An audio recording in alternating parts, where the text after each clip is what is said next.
Kalau mau bercanda, ada baiknya lihat dulu keadaan seseorang atau teman kita ya, karena mungkin aja nggak semua orang suka dibercandain, apalagi menggunakan kalimat sapaan yang bisa membuat mereka tersinggung.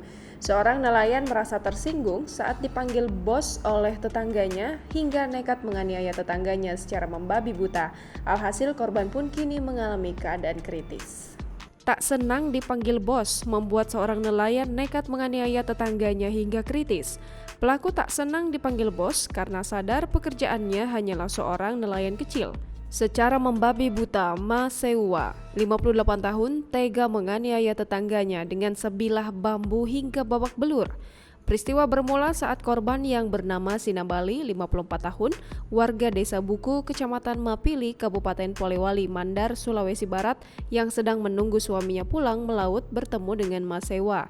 Kala itu, pada Senin 21 Juni 2021, Sinabali menyapa Mas Sewa dengan sebutan bos.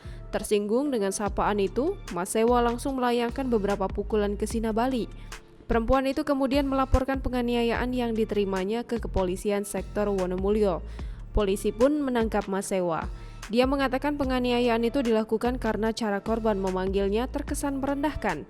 Sedangkan Kepala Unit 2 Reserse Kriminal Polsek Wonomulyo, Ibda Sudirman, mengatakan Mas Sewa kesal karena panggilan bos yang sudah berkali-kali diucapkan korban.